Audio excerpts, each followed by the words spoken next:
Hello, everyone. What's the crack? This week, am Ian O'Neill. I'm not actually Ian O'Neill, but I'm sat in Ian O'Neill's seat, at least virtually.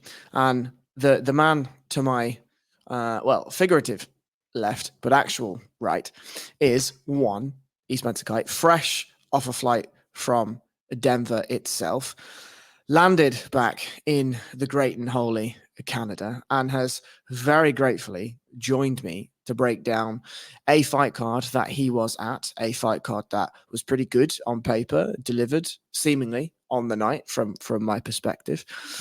Mr. ESK, how are you, sir? How was your trip? How is your day? How's things? What's the crack? I'm well. I'm happy to be playing the Harry Powell role this week. Thank you for having me. Shouts to Ian O'Neill for always trusting me to fill in when he's unavailable. I'm good. I'm taking a very slow return to things after a week away. Yesterday, I got in back home somewhere around 11 o'clock in the morning after having 3 hours of sleep in about 30 hours because, I just book flights poorly at the end of fight cards and have to leave bright and early and forget that I technically am international travel and therefore have to be at the airport ridiculously early before anything's open. So yesterday was a relaxed day, a nap day. Today has been a ease back into things day. This is a great way to close it out. We'll get into things more later on in the week, but happy to be here. Had a great time in Denver and looking forward to breaking down this card with you. All right, so let's start there, right? Fight week itself. Obviously, you were there. It's a very, very different experience for somebody that's there both professionally, but also there covering the card in and around the fight hotels, in and around the fighters, in and around the media events. What was your perception of the card going in prior to fight week, and then did that change? What sort of things sort of happened that formed your opinions then going into fight night from the things things you learned, interactions you had with the fighters on fight week? I was pretty into this card going in, partially probably raised because I'm going to be there and being in attendance, you get a little bit more excited for things. But there were a lot of fights on this card that I liked from a sure they're low key, but I want to know more about these people kind of standpoint. And then being there throughout the week only serves to elevate that more. Seeing people turn up, like Luana Santos is someone I'm very much interested in. Seeing her turn up in phenomenal shape and great spirits when we spoke to her on Tuesday suddenly raises the bar for me of, okay, let me see what she's going to look like when she gets in there. Same goes for Jasmine Jasudavicius. Same goes for Fatima Klein. Jean Silva coming in on short notice was already keyed up to see this dude compete 2 weeks after knocking out my countryman Charles Jourdain at 303. He comes in and he's just a bundle of gratitude and good energy and the Fighting Nerds crew, and they got the glasses. And it's just like, how can you not be excited for this? And then Drew Dober walks in and he's handsome and charming and full of smiles. And you ask him, what's this like fighting at home? And he's like, man, I love every opportunity. And he genuinely means it. I tweeted out on Saturday night, I hope everyone in their life gets to experience something that they love as much as Drew Dober loves fighting, because it's really, truly something you can feel from him that he genuinely loves this. And of course, he left Denver, or he left the Ball Arena with a giant gash over his head, but then goes in the back and posts a picture of him smiling with it all stitched up, saying like, it's an honor to do this.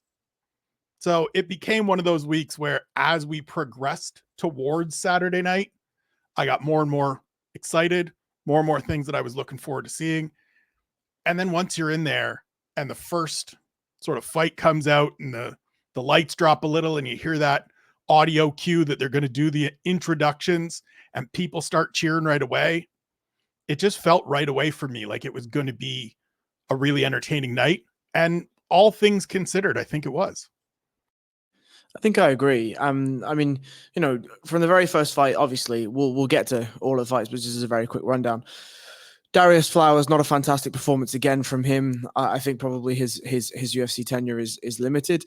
Petroshki and Fremd went exactly kind of how we expected it to go. Luana Santos looked fantastic. Montel Jackson, obviously fantastic. Jasmine Jasudavicius, Fatima Klein, fantastic performances. Frankly, from both women, and we'll talk about that. Charles Johnson showing the levels yet again. Cody Brundage, Abdul Razak Al Hassan opening up our main card. An unfortunate end to that fight. We'll talk about that as we get there. Julian Erosa looked great against Christian Rodriguez.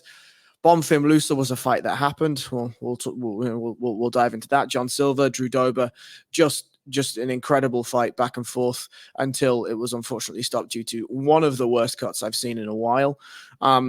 Salikov, Ponzinibbio, two old fellas went in and had a performance in the co-main, and then we got to the main event, right? I'll lead you up with this. We know, and we have known for a long time, the technical proficiency and the level with which somebody like Rose Namajunas can operate at. We know that even on her worst day, she is an elite level world-class fighter, top of the food chain fighter.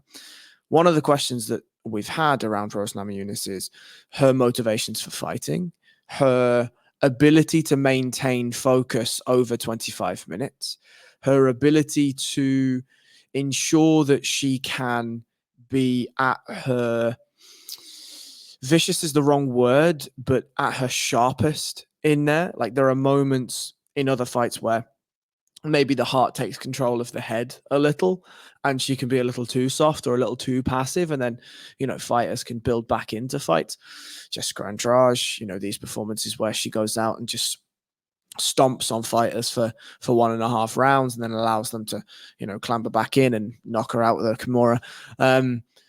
Tracy Cortez offered a really interesting test, I think. One, a well-ranked opponent, a very specific style, tough, gritty. We knew that Tracy Cortez was not going to go anywhere for 25 minutes. Late into the fight or not, this is somebody that epitomizes a lot of the wonderful tropes of sort of Latin American heritage fighters. And we got to see that on full display, I think, for Tracy Cortez. I, for one, was impressed with Rose's ability for at least for the 4 rounds to keep the focus. There, live, what did you make of the performance? One, feel free to throw in any technical tidbits you have. But two, the sort of periphery nature of the performance. What did you make of it? So for me, in seeing a lot of the reaction being, this has been Rose's best performance at flyweight since coming to the division. Obviously, we're only 3 fights in. I both agree and feel like that's a little bit of, damning with faint praise, because we saw glimpses of the best version of Rose Namajunas, especially the first round where she sits down, Tracy Cortez knocks her eyelash flying, looks sharp, looks crisp, looks fast. The rest of the way, she mixed in the wrestling, that was good. She mixed in some of the grappling, that was good. But at no point did I feel sitting cage side like this is even really close to the version of the person that defeated Zhang Weili twice, or anywhere remotely close to the person that defeated Joanna Jędrzejczyk twice. She is still a world-class talent. She is still very much a threat in this division. But I didn't come away from that fight thinking, okay, now I need to see her against Manon Fiorot again.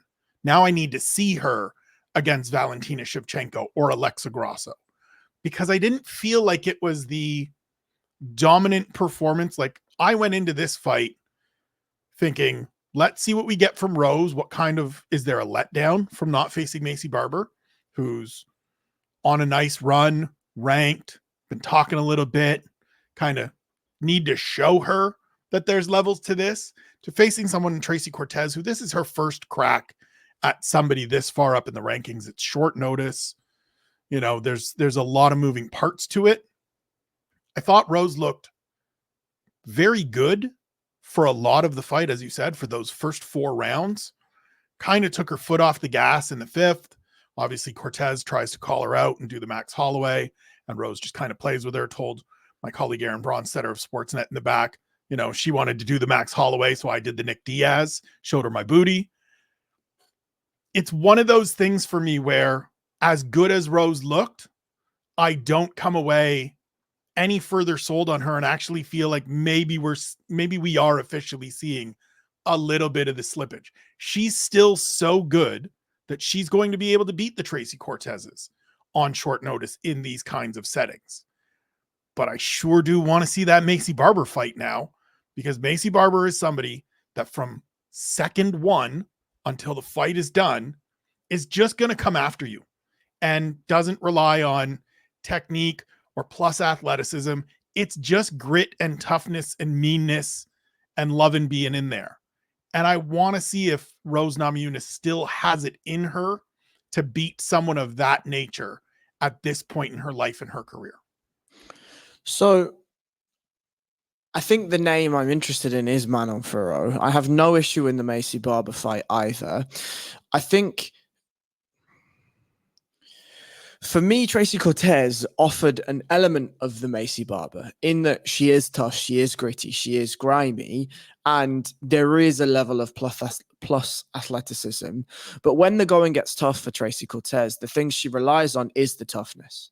Right, it is her ability to withstand damage, to continue to push through. It is her ability to force the fight into areas that she is comfortable and the others aren't. Right, and she is very, very good at, in previous fights, being the hammer.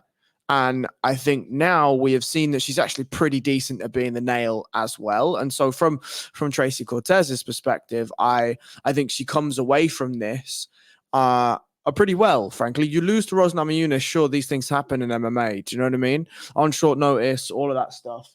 These things happen. But she never looked like quitting. In that fifth round, she was in there. She was strong. She was still getting into Rose's face and trying to, as you say, make something happen, get the finish that she obviously needed. For me, as I say, I was impressed with Rose's ability to stay fast for the 4 rounds, to stay in the pocket for the 4 rounds. The fifth, I do understand why she took it off, right? I do understand that she was so heavily up on the scorecards and she knows that Cortez needed to finish. Maybe she wanted to take her foot off the gas so that she could see everything that was coming from Cortez and make sure that she had the right amount of time to meander her way through what was going to be an intense round. But I think not disappointment is the wrong word, but my one nitpick in the fight is that there were moments where Rose was utterly dominant. In all 4 rounds, I could pick out elements that she was just utterly dominant. As you say, she sits her down in round 1, mounts her in round 2, takes her back in round 3, takes her back in round 4. And I don't necessarily need to see like demonstrable damage or finishes or whatever.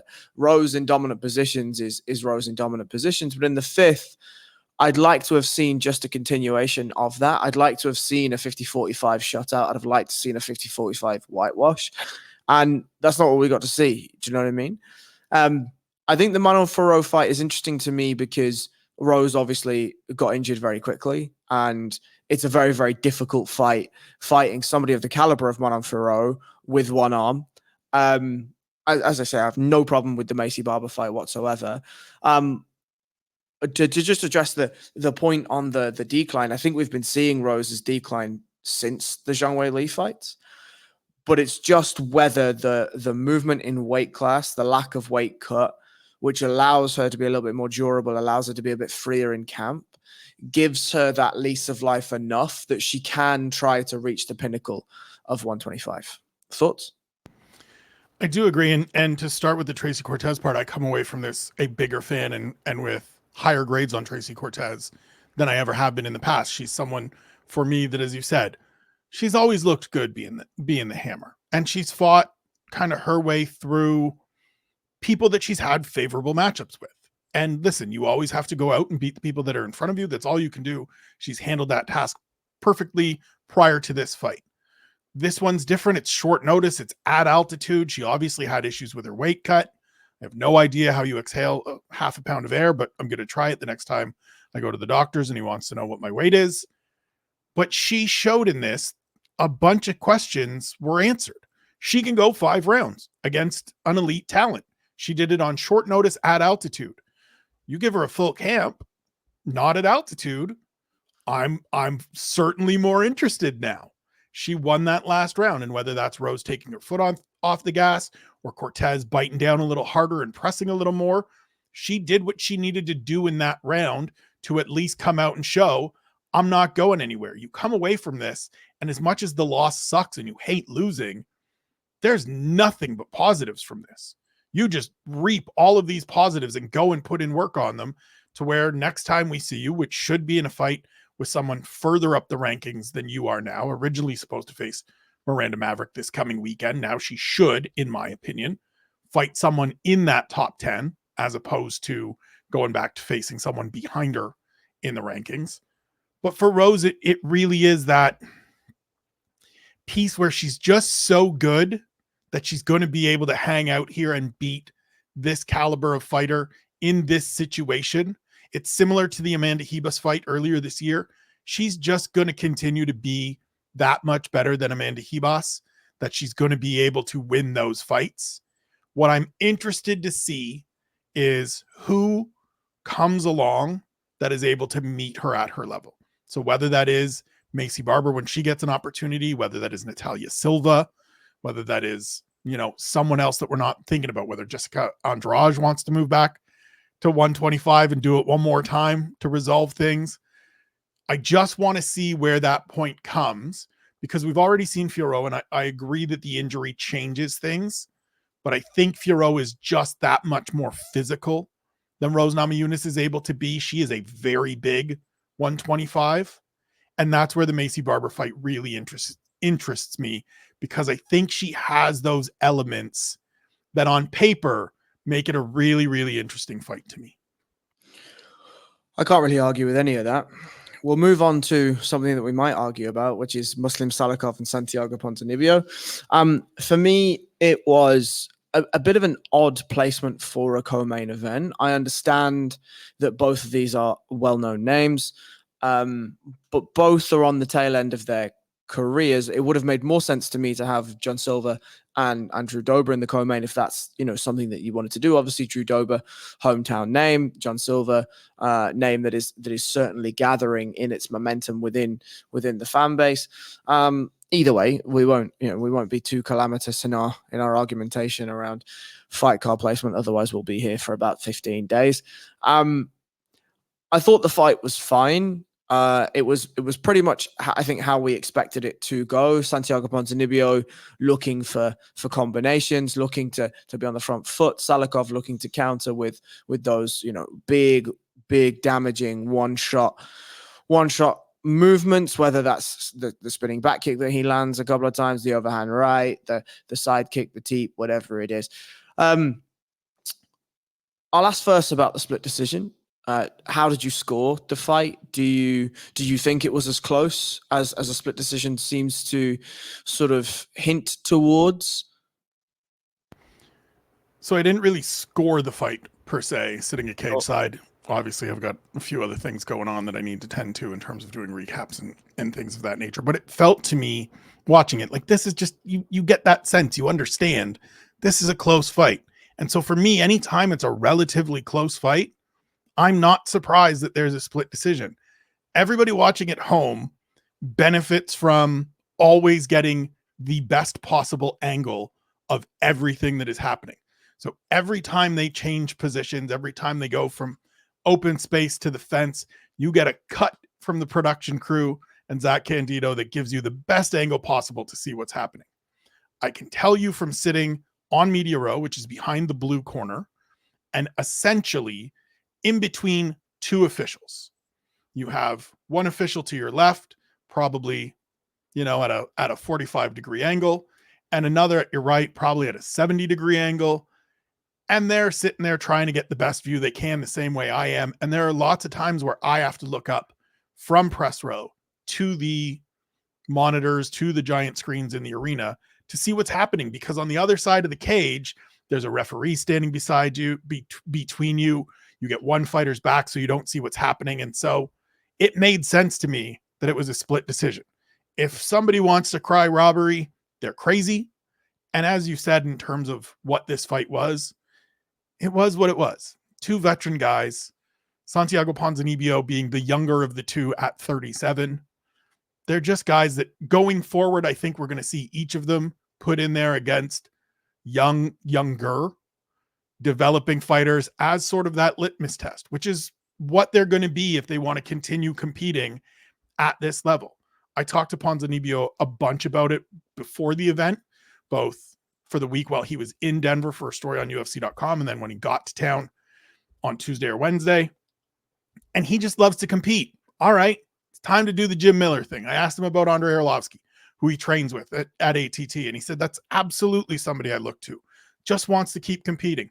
And so fine, just recognize that in order to keep competing, we're not competing against the top 15 guys in the division.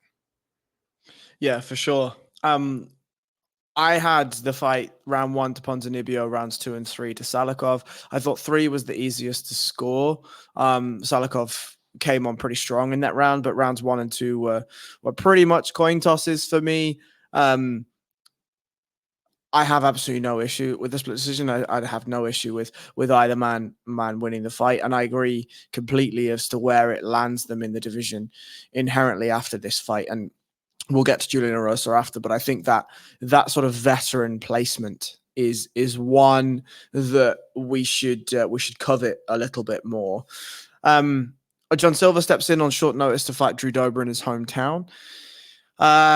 Just a war, really, back and forth. And I think, whilst look, this isn't the smartest way to fight, it never will be. John Silver is fun, and we know that when Drew Dober signs to fight anyone, we know exactly what we're getting. That is that he's going to put that rather handsome face on the line to be changed forever. John Silver moving up in weight for this one, thankfully, right? I'm very glad that he didn't have to do another weight cut or another drastic weight cut anyway in such a short space of time. I thought the tale of this fight was John Silver was quicker.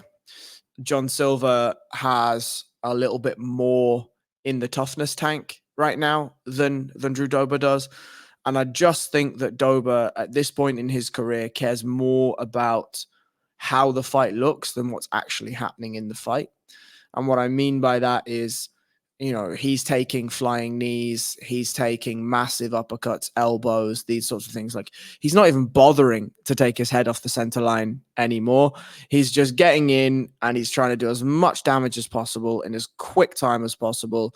And whatever happens, happens. And well, what happens is, a massive left hook that splits it open the eye of Dober. You managed to get a tweet out on the broadcast which says that the eye is an absolute fucking mess at this point, and you're damn right, it absolutely was. Like, his eyebrow was hanging over into his eye that was blocking his vision. Obviously there was claret fucking everywhere, and 2 spinning elbows land at the start of the third that caused Herb Dean to step in and have the doctor review the cut. Doctor made the right call. Cut was fucking horrific, and you absolutely don't need to see the skin split there and just an eyebrow hanging off somewhere in the ether of that man's face. Do you have any thoughts specifically on what this fight means for both men? So for John Silva, it means options. 2 wins in 2 weeks, 2 stoppages over good established names in Charles Jourdain at featherweight, and then Drew Dober on short notice at lightweight. He's now got 3 wins to start the year, to start his UFC career, all stoppages, all wildly entertaining fights. And he's just sitting there, the world's his oyster right now. Does he want to go back down to 45 and fight someone ahead of him, somebody probably with a number next to their name? Sure, we could do that. Does he want to stick around at 55 and not cut weight and get into more of these fun little things and maybe within a fight or 2 fight somebody with a number next to their name? Sure, we can do that. He has an abundance of options. He looked phenomenal on Saturday night. That left hook, that check left hook, was cash the entire way. If you go back and watch the fight, you see in the first round, he starts landing it and the cut opens and there's just a little bit of blood to start. And then as the fight continues to progress and those continue to land, it just gets worse and worse and worse. And as you said, Drew Dober is not a guy that is thinking about this from a self-preservation standpoint. He's not even necessarily thinking about this from a wins and losses standpoint. He will agree to that. His coach, Elliot Marshall, who I'm close with, will hate to hear that, but would have to admit it as well. There was talk during the week. We talked to Drew and said, like, there's no chance this is boring, right? Like what does it mean to you to have that kind of feel now for people when they see you on the card? Everybody's like, well, this is going to be bonkers. And he gets the big smile and he's super excited about that. But there was a little bit of talk of, hey, we've been working on some other things too. Maybe we'll wrestle. And if we do, it's certainly not going to be boring. I'm going to be attacking. I'm going to be, active from top position. That just goes out the window. It's like he gets in there and gets punched and goes, nah, never mind. He did look for one takedown, I believe, in the first, was working on a single, couldn't get it, and then just decided, nah, let's punch. And it's great from a action standpoint, from a entertainment standpoint. But after that run where he, had some good results, he's now back to being a 500 or less fighter. And as you continue to get older, he's got a beautiful 1-year-old daughter, recently married last year. Like, as you start getting older, he's got an insane chin on him. This is 41 fights in, 42 fights in, whatever it is. But those miles are going to start piling up, and that cut isn't going to heal very quickly. And it's now going to turn into a thing where the next time somebody whacks you above the right eye or right on that right eye socket, I'm pretty sure that same cut is going to open back up. And so we're in this position where God bless him for wanting to produce entertaining fights every time out. But please, God, look after him when he's in there wanting to get in war after war. So a fight that wasn't really a war was Gabriel Bonfim and Andre Lusa. Lusa is a tough sort of style to deal with if you are somebody like Gabriel Bonfim. Lusa is a bit of an athlete, can do a bit of the wrestling, but is also quite passive, doesn't really commit to a ton of stuff. We saw with Rhys McKee that Rhys couldn't quite get going because he couldn't quite get the reads that he wanted. Lusa wouldn't quite commit into the pocket in the way that Rhys wanted, was also very passive when Rhys was trying to be on the end of the long limbs of himself. And it felt as though Bonfim, it took a little while to get the breakthroughs against Lusa, and it really came in that first round when Bonfim had done a good job of defending the takedown and had landed some really, really strong knees to the midsection of Andre Lusa, which hurt him very, very badly. And for a moment, I thought we were going to see a first round finish, but fair play to Lusa. He managed to grit that out and get to the final bell at the end of the third. But it felt to me, and I'm interested to hear your specific thoughts from Kyte's side, as though the fight went from Andre Lusa having a clear strategy to win and trying to employ that in round one, to by the time we'd gotten to round two, Andre Lusa's strategy changed to not getting flatlined. And it was, can I get through the fight? And obviously, if I can win, fantastic. But I'm really, really defensively aware of those knees and the bodywork of somebody like Gabriel Bonfim. Ange Lusa, to me, is a guy that is stuck between weight classes.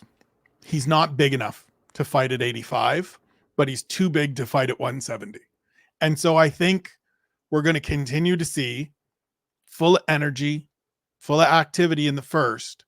But as soon as you start taxing that body, as Gabriel Bonfim did, and did a great job with it, stayed consistent with it, then the energy reserves come way down, and there's not necessarily a great plan B, or certainly not a plan C. And so I think your assessment of how that fight played out for him is absolutely spot on.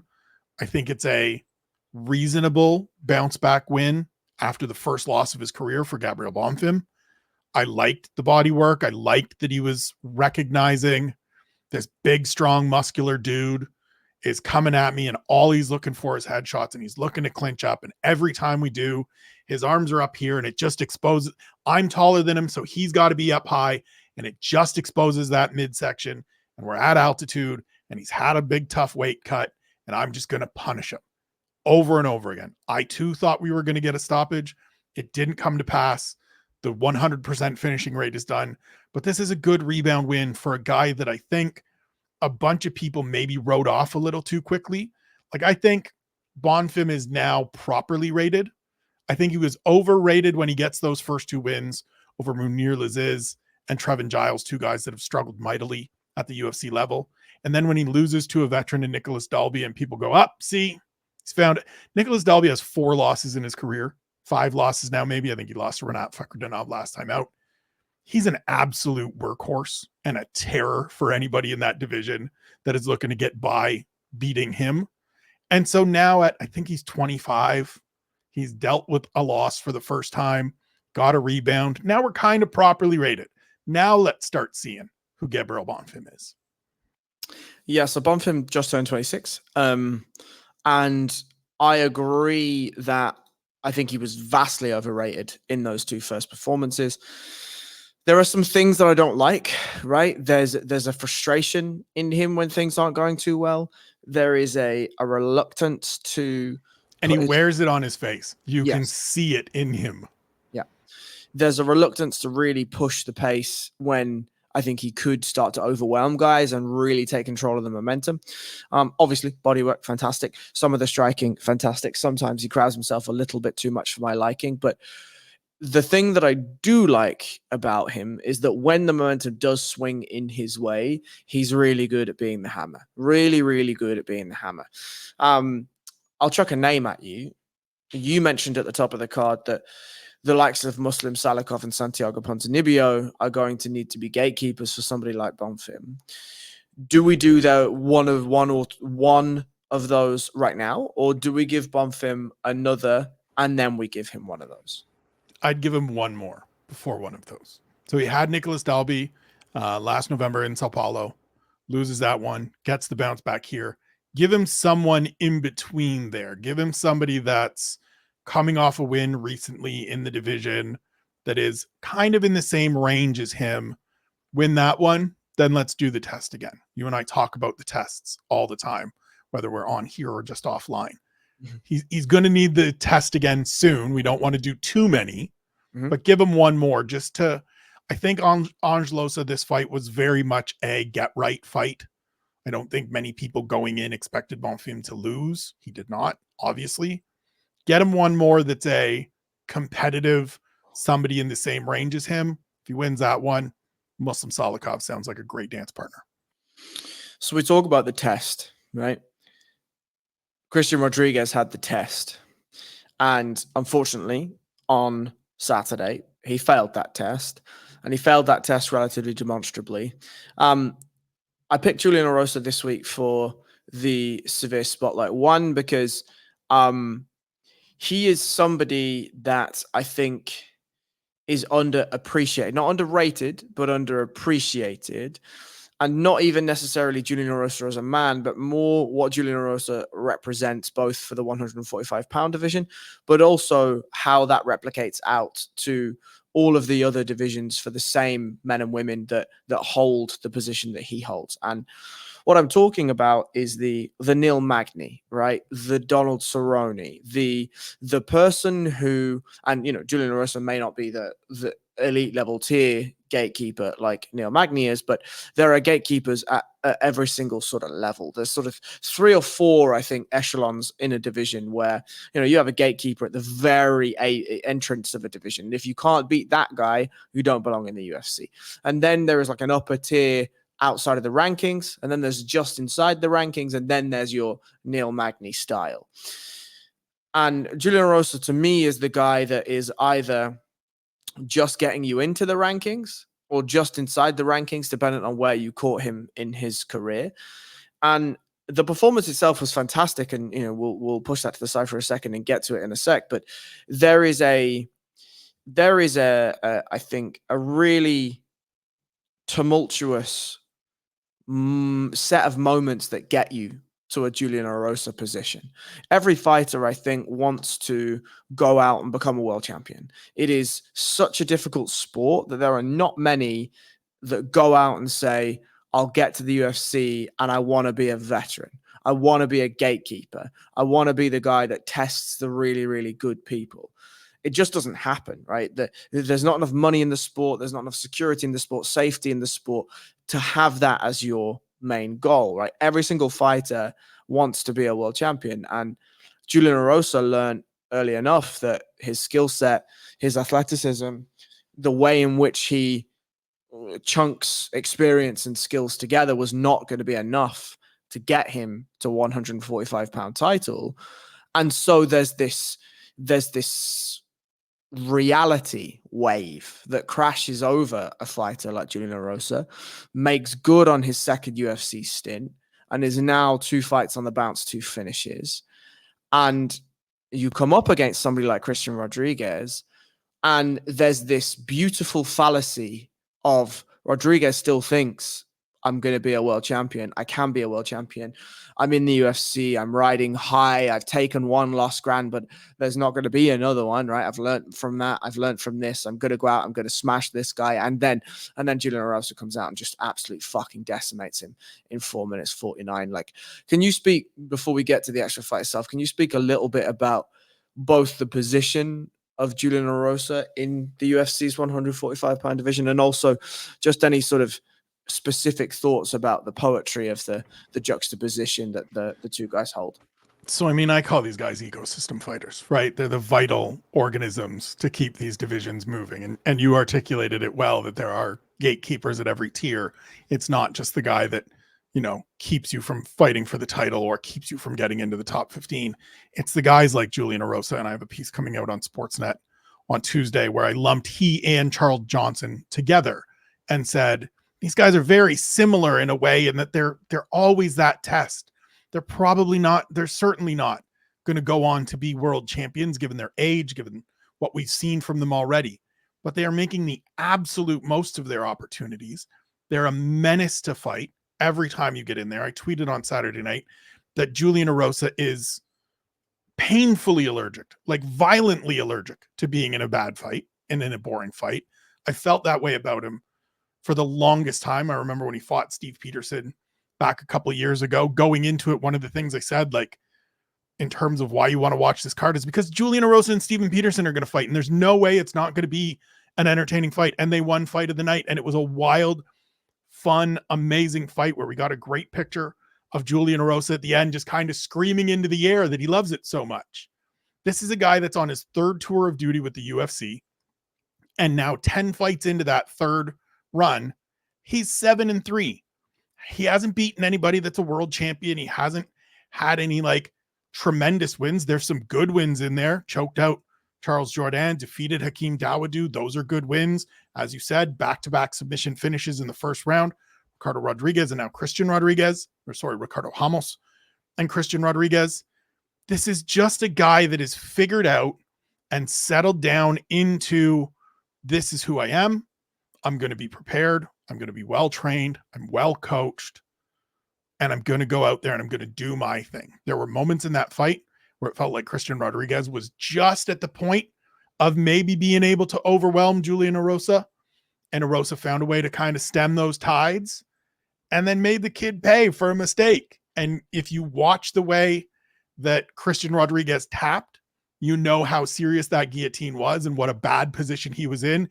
It looked, from my position, cage side, which is basically the opposite side of where they were, it was a very panicked tap in the last sort of 10 seconds of the round, which tells me Julian Erosa grabbed that neck and was like, you screwed up, kid.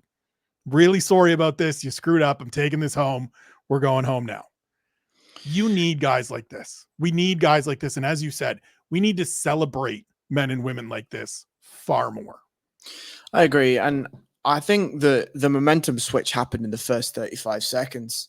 There were moments when Erosa, there was one moment in maybe the 3rd or 4th minute where Erosa got too high in his own supply and just allowed Rodriguez to come back into the fight. But for the most part, when Rodriguez realized that he wasn't able to bully Erosa and Erosa was going to catch him in the pocket and was able to navigate some of the movements and the explosivity that Rodriguez had, there was a stemming of his own, I think, confidence.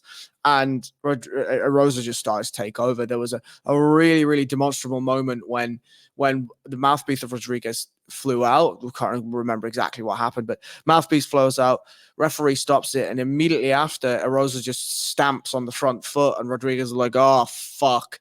And there was that just such a weird just a weird moment where the focus lapses maybe just for a second, and you pop the mouthpiece back in and you go. And Arosa's just, there's been no moment of lapse of focus for Julian Erosa. He's in and he's dialed and he's staring at you, and he's gonna fucking go as soon as the ref says go. And yeah, I was just super impressed. Just super, super, super impressed. Go on.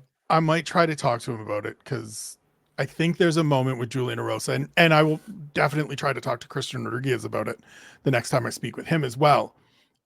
Julian Erosa is a guy that if you get on him early, historically speaking, the 3 losses in this latest run in the UFC are all first round stoppages.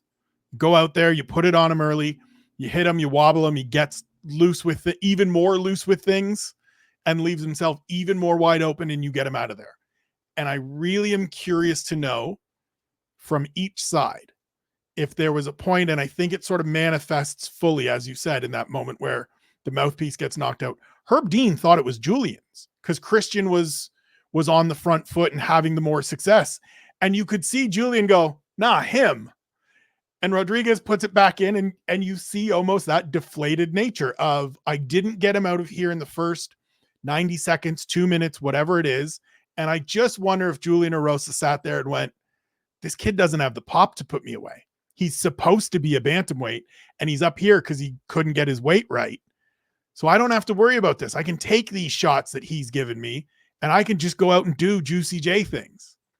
And that's how it played out. Indeed. A fight that played out, unfortunately, was Cody Brundage, Abdul Razak Al Hassan. It was our main card opener. It's noted down as a no contest with accidental blows to the back of the head.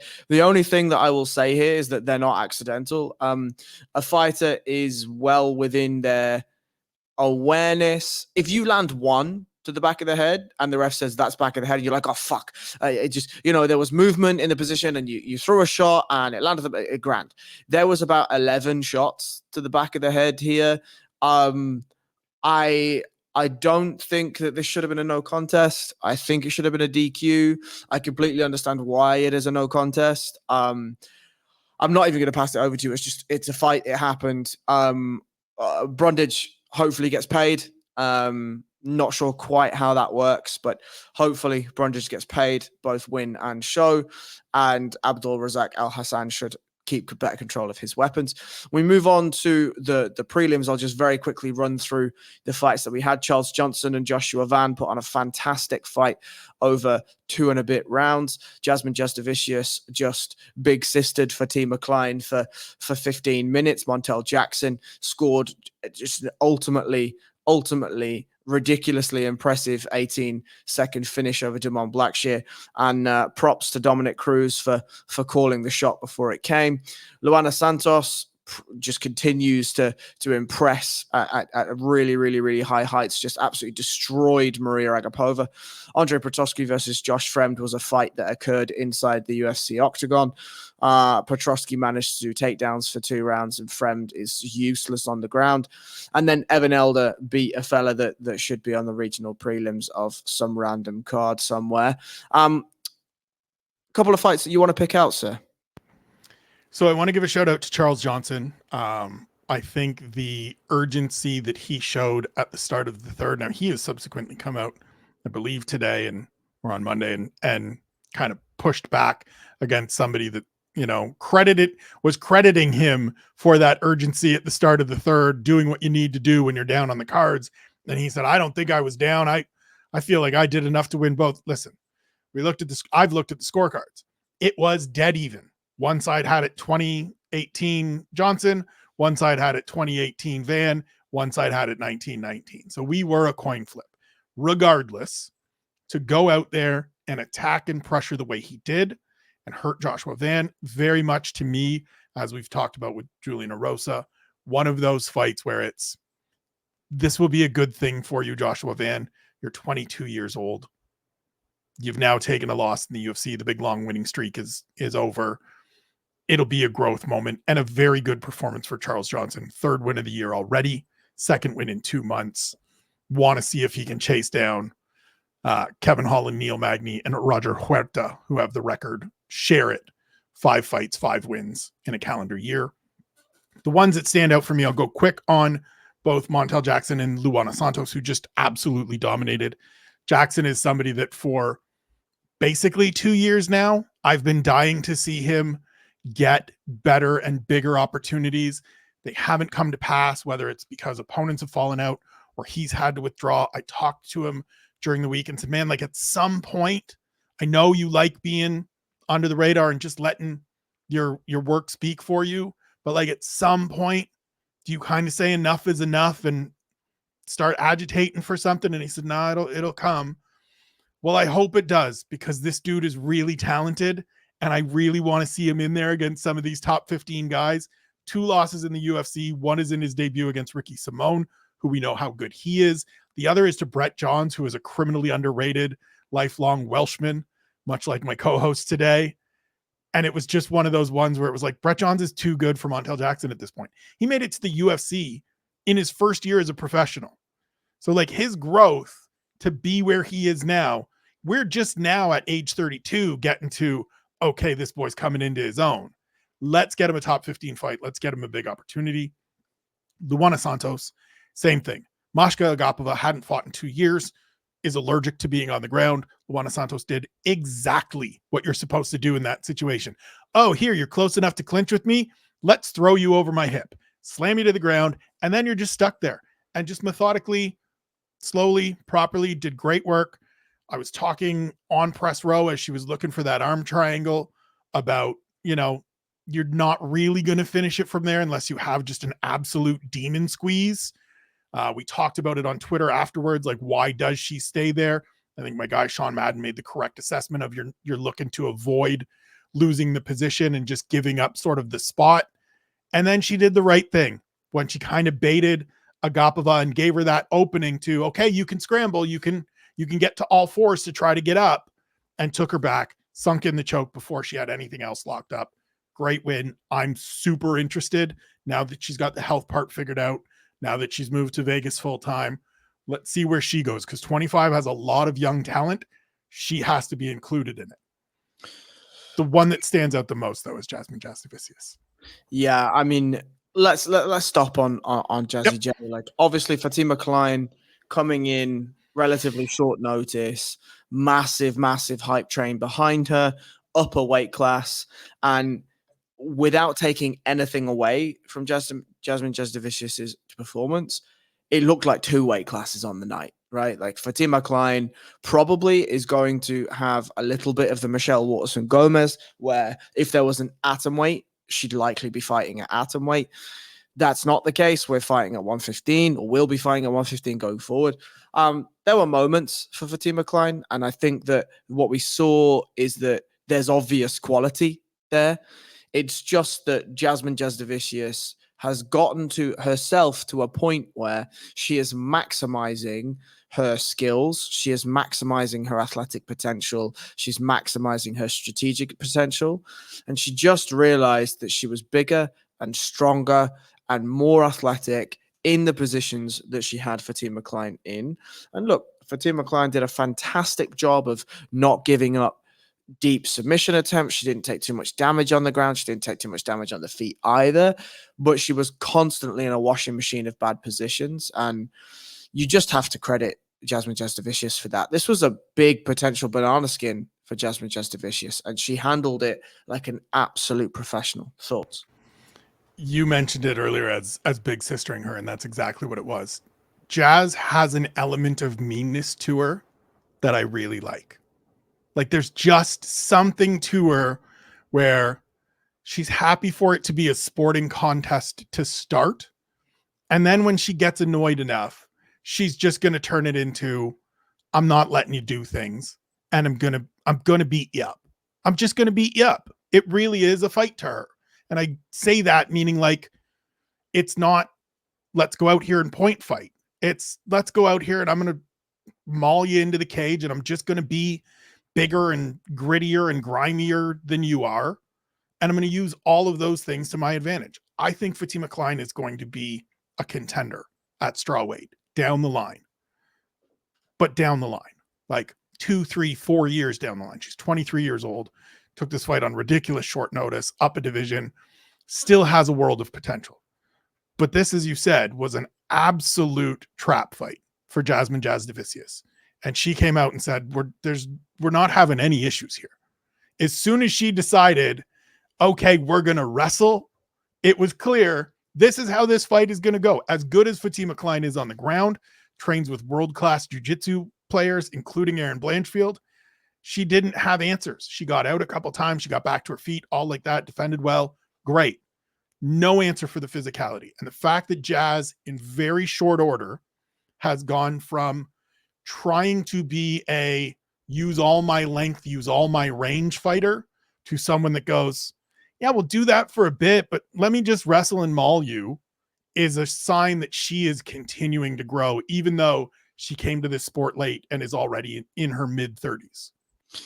I agree. I do think that I wouldn't mind seeing the Viviana Araujo fight. I know it was cancelled prior to this one. I really wouldn't mind seeing it. I think it is a great test for Jasmine Jasudavicius, who, you know, is 4-1 in her last 5, wins over Miranda Maverick, wins over Fatima Klein, wins over Priscilla Cachoeira, and there's a big name. I think if there's a win over Vivian Araujo, who I think she absolutely can beat, there's a big name coming for somebody like Jasmine Jasudavicius, and yeah, it's incredibly exciting. But I think, you know, with somebody like Jasmine Jasudavicius, given that, as you say, she's 35, it has to be now, right? Like, the time has to be now. We have to book the fights now. We have to get the performances now from her.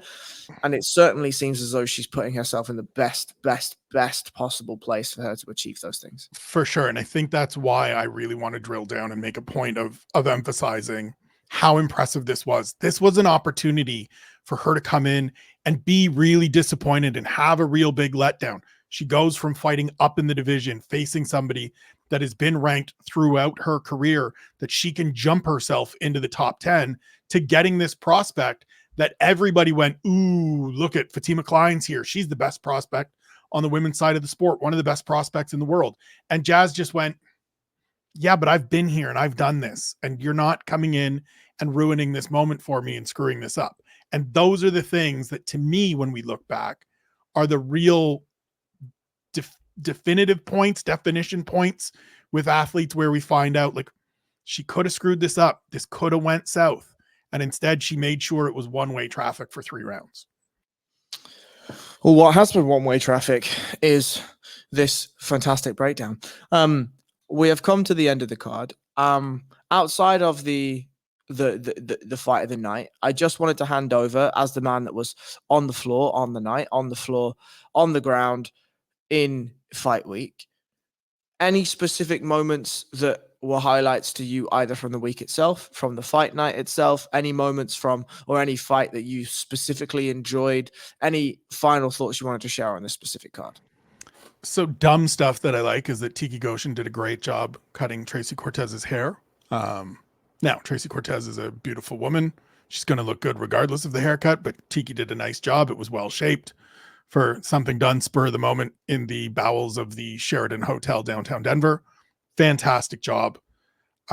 This was one of those cards, and my column tomorrow on Sportsnet, my column on Tuesday on Sportsnet, check it out now, sportsnet.ca, talks about this being one of those cards that, like, for me, was a reminder of how fun and how great this sport can be when we're not focused on all the stuff that we want to be overly critical of and extra critical of.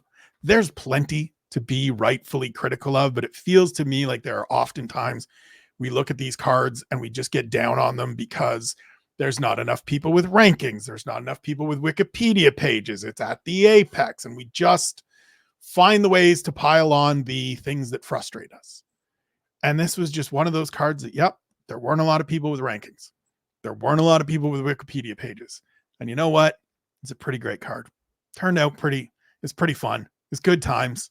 I enjoyed it. The sold out crowd at Ball Arena enjoyed it. I think people that watched it at home generally enjoyed it, save for the couple of fights that were a couple of fights.